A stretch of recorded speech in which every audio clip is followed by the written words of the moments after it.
person presenting will be Ivo. Well, thanks very much, Chris, for the introduction. And thanks to everybody who chose to attend our panel with such a big choice of panels. It's a pleasure to see some of you that chose ours. So today I'm presenting a paper which is titled Lessons from Chinese IR Theories.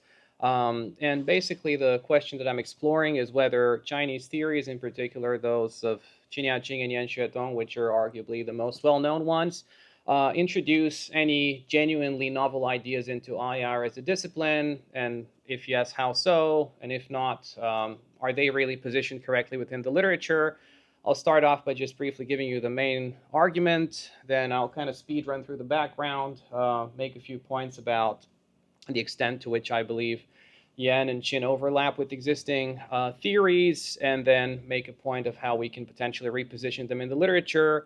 So my argument is that neither of them present new ideas into the discipline of IR. However, both of them present intriguing blends of ideas of different schools that already exist but are considered generally incommensurable. So in my argument, Yan presents a blend between realism, the English school, and some aspects of hierarchy, and Qin Yaqing presents a blend of some form of constructivism with assumptions from post-structuralism. And I argue that we can productively reposition them within the literature to resolve certain debates, but on their own, they don't really present innovative theories as they stand or in the way that they claim they do. So I'll go very quickly through the background here because of the time limit. So IR is clearly a divided discipline in terms of different schools, different debates, and so on. And there's this question that has been lurking around: why is there no non-Western IR theory? And if there is, what is it, and so on? I think that the way we look at non-Western IR theory is a little bit niche still. In my view, it's not really well integrated within the narratives of the discipline that are established. And the way that we teach it in some IR courses, of course, I can't speak for all the places, but I think in some ways it's sort of just a one-week topic on a larger course, or it's sort of marginalized in many ways. So my point here is that we don't really integrate it particularly well within the literature. And my general viewpoint is that if we're going to talk about IR as a discipline, it's important to integrate theories, books, and so on within the broader narratives of the discipline, rather than just looking at them on their own or teaching them because they're non-Western or for whatever other reason. Now, there have been a lot of attempts from China, or probably at least a fair amount, depends on how you define a lot, I guess, to devise new IR theories. You can see some of them here. The first one is an attempt by Liu Feng to add to neorealism. Then you see Tang Shiping's Social Evolution of International Politics, which is probably the most critically acclaimed book by a Chinese scholar internationally, which introduces concepts such as learning and adaptation in terms of the international system. Then you see in the middle Qin Yaqing and Yan Xuetong, who I'm going to talk about in more depth in a minute. And then you see the concept of tianxia, which has been discussed by philosophers such as Zhao Tiyang and others. So there's a lot of these attempts, and China has the second largest IR community after the US globally, which makes it really important to explore what they have to say about IR theory, not just as a politicized tool of, I guess, making statements or contributions towards the rise of China, but also from an intellectual standpoint.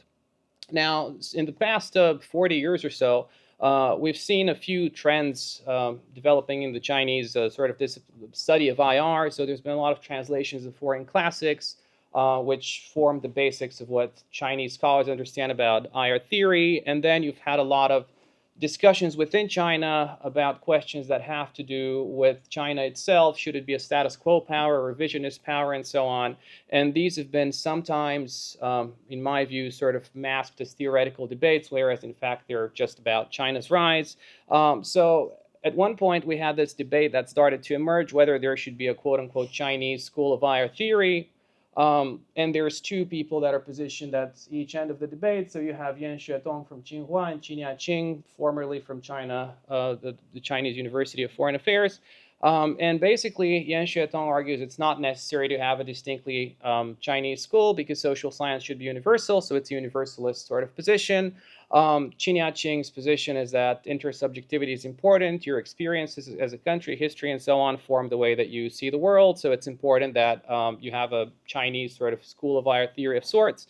The intellectual inspiration for Yan Xuetong has been ancient Chinese thought, pre-Qin thought, and the Xunzi, which is an interesting choice, I guess, of an ancient source of inspiration, since there are many other choices, which brings the question, why was the Xunzi chosen? But that's another topic. And then Qin Yaqing basically stands on the Zhongyong dialectics, which is a doctrine of the mean, in a sense. Fei Xiaotong's works like From the Soil, the Asian Performativity System. Now, Yan Xuetong introduces a form of hierarchy, role theory, and moral authority as sort of core concepts that he believes are somewhat innovative from what I can pick up from his writings.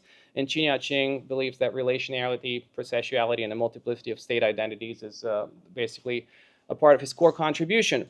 So what am I trying to do here? I'm trying to figure out whether they make a new contribution to IR by first matching them to their own aims or criteria. So using hermeneutics is a fancy way of saying I check what do they aim to achieve in their own words and do they actually achieve it, by comparing basically their contributions in the way that they claim they bring new ideas to existing theories, and based on this I move to further analysis and conclusion to re-engage them with IR debates. If you look at Yan Xuetong's aims, the first one here, to enrich current IR theory, in my mind this basically means that he wants to bring some ideas that are different from the current ones if you want to enrich current IR theory, although you could interpret this in more than one way.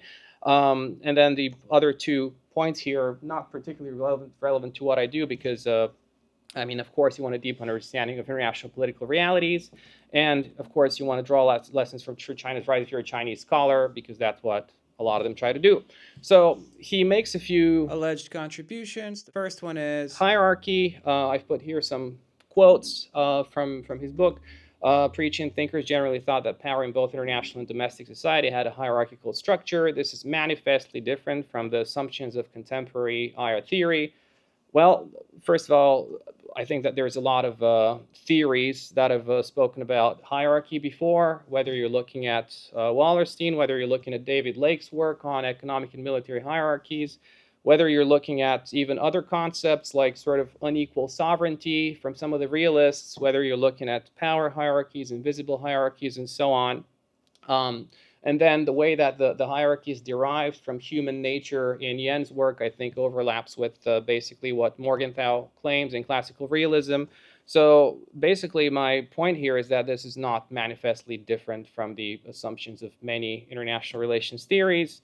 The second alleged contribution that he makes here is about role theory, where sort of hierarchical norms can restrain state behavior and maintain order among states. And he basically writes here that norms of equality alone is something that cannot sort of uphold the order of the international system. I think you see a lot of sort of these types of ideas in the English school, in Bull and Clark's work, where you have a managerial role for great powers, and they have sort of special rights and duties and so on. So I don't really see this as a distinctive contribution as well. And then his third contribution that I can identify about moral authority, where he claims that the state's authority derives in the international system from others basically willingly following this state because of its moral sort of actions. I think is also something that's not new in the context of IR. So if you look at the Qiangqian, Baqian, and Wangqian, which is basically humane authority, hegemony, and tyranny, the 3 concepts that he presents, I think you can see basically the same thing in the English school in Bull's work, where he introduces primacy, hegemony, and dominance. If you look at Morgenthau's work and you just scratch off the word imperialism for a moment, I think you can see that he also presents sort of different ways of establishing authority, although that's sort of a bigger stretch here. But in any case, I think you can see a lot of these parallels, which begs the question, how is this new? So my point here is that Yen is really blending existing ideas rather than building a new theory per se. Then looking at Qin Yaqing's research, which in my view is a little bit more sophisticated, he outlines some criteria for an original Chinese theory. The first one being that it should be rooted in Chinese history or intellectual traditions. I'll go to the other ones in a minute. Well, let's look at his inspirations. One of them is the Zhongyong, the mean in Chinese ancient thought. And I think if you look at Western thought, you can see Aristotle's doctrine of the mean. So, of course, yes, Qin Yaqing is taking it from the Chinese source, but my question is, does this matter? Because it already existed in other ways in Western thought and in other thought that's integrated in IR in some ways. So, of course, that fulfills his criteria on paper, but I'm not sure there is any substantial sort of, what would you say, meaning behind fulfilling this criteria. If you look at his other source of inspiration, relationality, it's based on some sources which, in my view, are questionable. So, for example, Xuetong described two modes of organizing society in the West and in China, and he was claiming that this one that you see here, the first one is the Chinese one, where people have these relational circles of networks. And then the second one was the Western one, where people would be in these boxes, depending on what organization they belong to and so on. I think if you talk to any anthropologist, they would say that this is basically not true and that Westerners are also very relational in many ways. And I think if you look at today's China, I think there's a lot of these sort of boxes that people fit into as well. But in any case, I'm not sure that this is basically empirically true in any shape or form. Although it is Chinese, so it fulfills his criteria, but so what? Then his third inspiration, China's tributary system. It's a formalized, stable systemic hierarchy. So this is, again, Chinese in a way, yes, or Asian. But there is a lot of discussion about role theory and hierarchy in the English school that we mentioned briefly before. And also some of the scholars that he quotes on this are actually Western scholars that are researching Asia. So that, again, begs the question, how is this Chinese in particular? But anyway, so I don't find any sort of value in the way that he derives these ideas from ancient Chinese thought. And then when you look at his assumptions, he claims that they should be incommensurable with current theories. And I think that they're commensurable in many ways with post-structuralism. So if you look at his assumptions here, such as relationality has ontological significance, relations define identity, relations generate power, I think anybody who's read through the post-structuralist work can see that there are deep parallels here, such as power relations, a recurring theme, power attaches to your own identity, power is formed and employed in mobile relations and so on. So I think you can just see a lot of overlap, which basically means he doesn't satisfy this criteria. He does engage with mainstream constructivism, which creates another problem, which I'll skip over here for reasons of time. So in any case, my point here is that Qin doesn't really fulfill his own criteria as well. So both Yan and Chen, in my view, fail on their own terms, but that doesn't mean that their work is useless in some way. It means I think that they can still be re-engaged with IR, but just positioned differently. So Yan creates a very interesting mix between classical realism, the English school, and hierarchy, which I think fits very well into one of the debates between Paul Schroeder and Ellman between sort of the historical view on IR versus realism, where Paul Schroeder was basically a historian that was trying to explain that realism and its view on balance of power does not explain the world order in the 19th century, where you have different roles and so on, and sort of a hierarchy of sense. And this is an unresolved debate in IR. And I think that if you actually position a hierarchy and role theory within a context of anarchy, so you still have this underlying assumption of anarchy, but you have these hierarchies under anarchy and roles under anarchy, you can basically see that Yen's framework could possibly fit here. These are sort of tentative ideas because I think you can fit them in other ways as well, but that's sort of one potential way, I guess, that you could integrate these ideas. And my second point here is that you can also integrate Qin Yaqing's work, which basically creates an interesting view on relationality as a core concept. So there's debates, for example, on what sort of creates the international quote unquote when you look at, for instance, uneven and combined development. That's sort of the Trotskyan concept that exists within IR. And if you think about what stands between anarchy on one side and uneven and combined development, I think you can make a case here, at least I think you can, that relationality is in between. So states within a system of anarchy are related to each other in a way that creates uneven and combined development. I think you can basically try to integrate these ideas.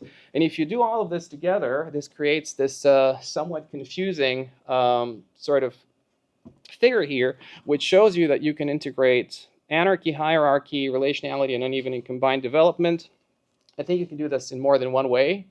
This is just one iteration of what you can do here, but it's quite interesting because this becomes like a sort of a perpetual cycle, because you can move from between sort of uneven and combined development and anarchy through relationality, and then you can have hierarchies under anarchy, but hierarchies also relate to uneven and combined development, so this creates this loop here if you start to integrate these theories. In any case, to conclude, I think that Yan and Qin are not constructively juxtaposed, because the way that they're positioned as like a debate on Chinese higher theory, I think makes no sense, because they don't necessarily bring in fundamentally new ideas and theories. But I think they can be very constructively integrated within the literature on IR, which I guess brings a lot of questions on what theorists should be doing, positioning themselves within the literature, how we can re-engage them, and so on. So I'll stop here. Thank you very much, and I'll be happy to discuss these ideas with everybody later, and looking forward to the other presenters.